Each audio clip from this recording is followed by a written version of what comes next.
Okay, well, I guess I need to talk about this. Thanks to Devout Agnostic for bringing this tweet of Richard Spencer, my former associate and podcast partner and publisher. Richard Spencer, a long, long time ago, who I have broken from, in addition to breaking from Colin Liddell. Which has been for the best, seeing the direction that these two have gone in.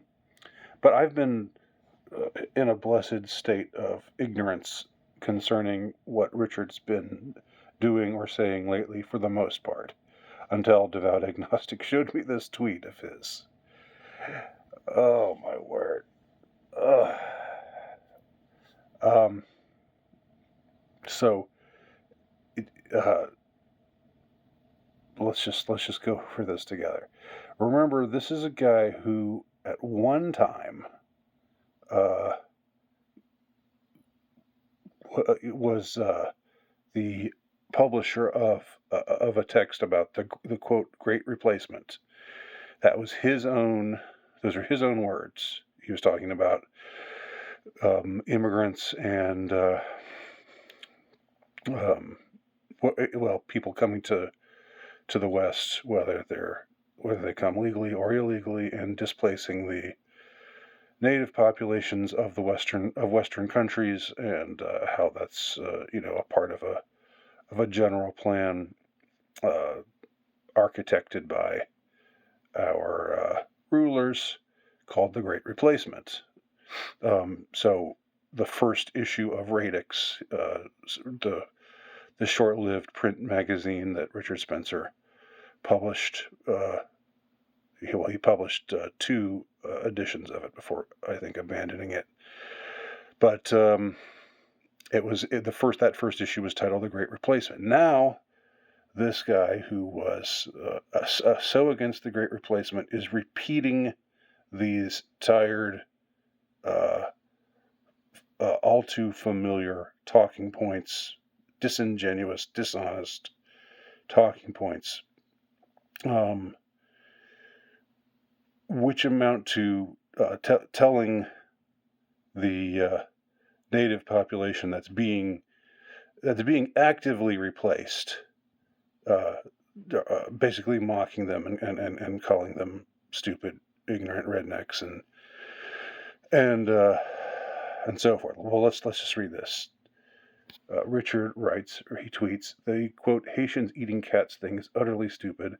It's crude and easily debunked, and thus easily turned around and used to make the right look bad. All right.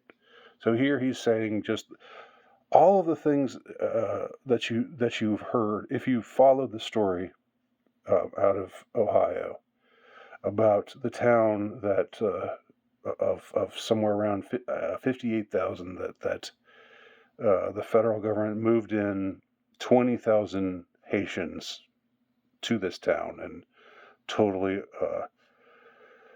overloaded their system and made it so that made daily life difficult in many ways for the inhabitants of this town, who had no say in this population of Haitians, this population of people who, I'm not saying that they're terrible people, but these are people who are used to living in a very different environment that's not terribly assimilable to Midwestern America. Okay, it's not necessarily a racial thing, but Richard's going to say that it's racist in a second. But he says that it's utterly stupid, crude, and easily debunked, and he reduces it to Haitians eating cats.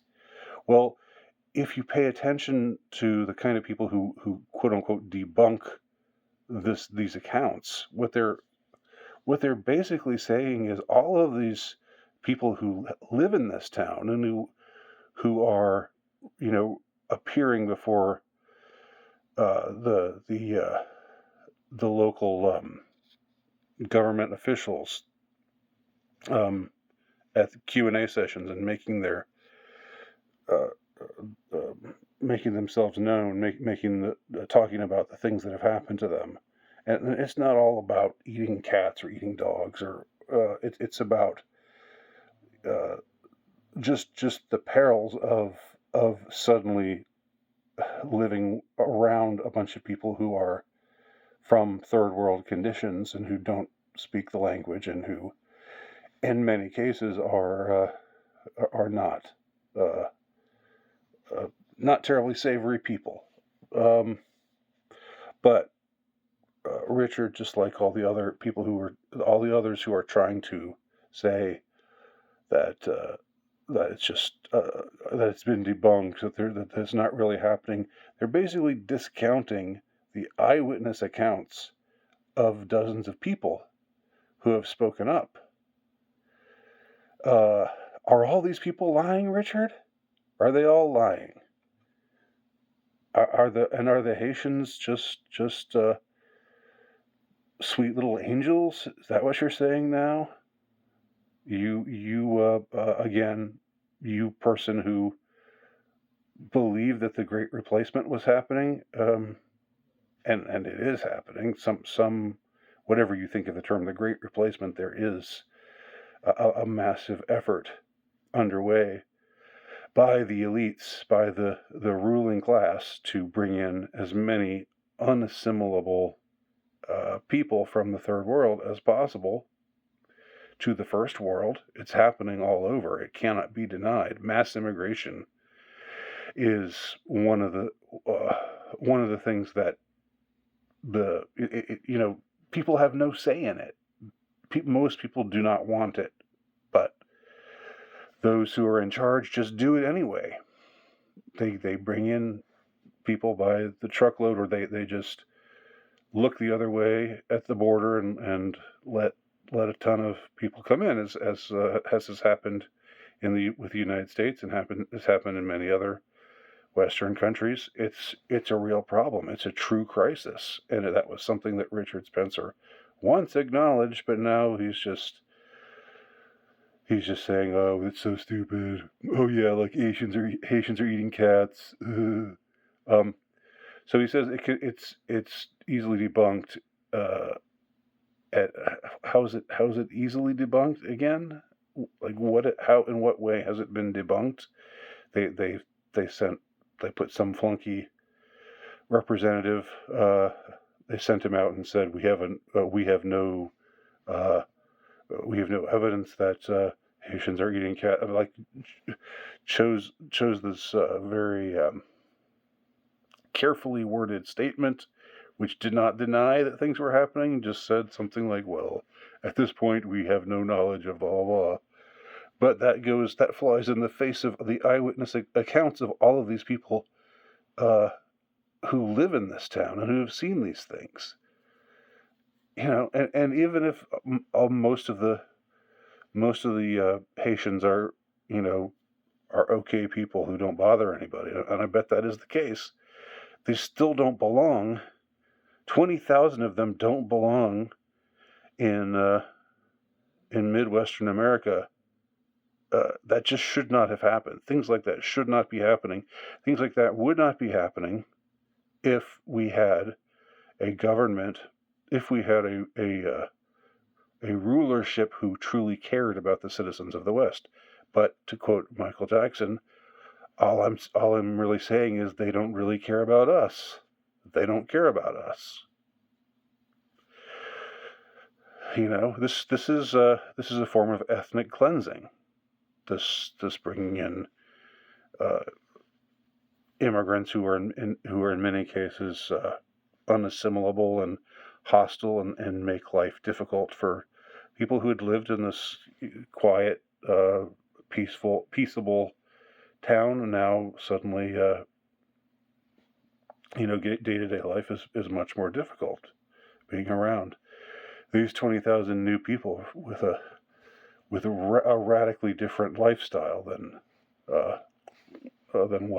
what those living in the first world are used to. So anyway, but what's interesting is that what Richard goes on to say in this tweet. He goes on to say, what's interesting is that in 2016, a phenomenon like that would have been promoted by 4chan and the alt-right. Today, it's echoed by Ted Cruz, J.D. Vance, National St. Clair, to name a few. The alt-right methodology and vibe has been fully integrated into the GOP. At this point, online racism is just another chapter in the Southern strategy. Okay, so he says up here, it's utterly stupid, crude, and easily debunked. So it's a failure of a it's something that is ridiculous. But down here, he's saying, well, it's been adopted as part of this sophisticated strategy. I mean, he actually calls it online racism. He actually uses that term, online racism. It's just another chapter in the Southern strategy. First of all, Richard, Ohio is not a Southern state. So just a little geography lesson there for you. But what he's referencing, the Southern strategy, is a strategy that people objected to, but which worked very well for Richard Nixon, where he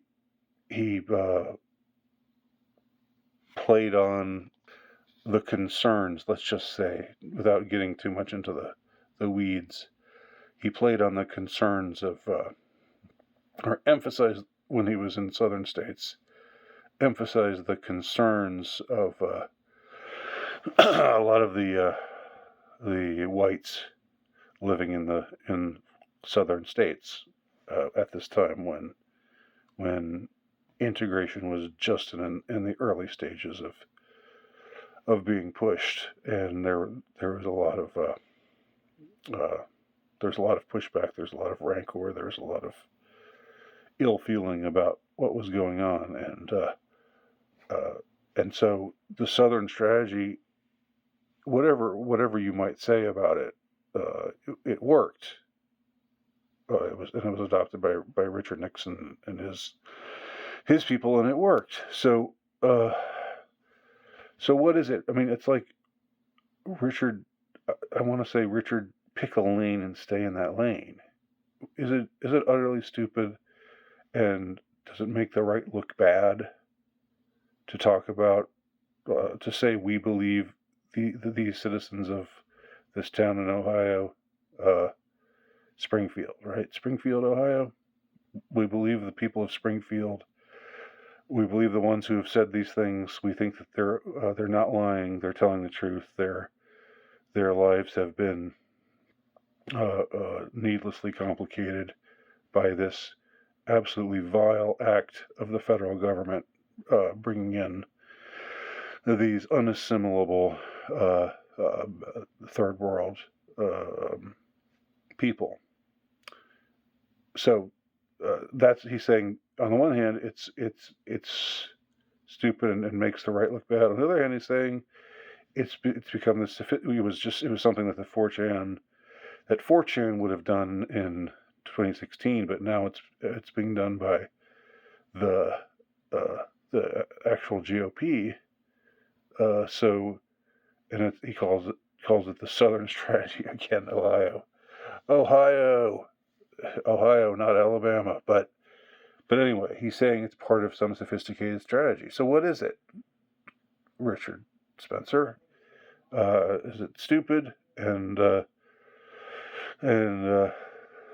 crude and easily debunked, or is it part of a sophisticated strategy that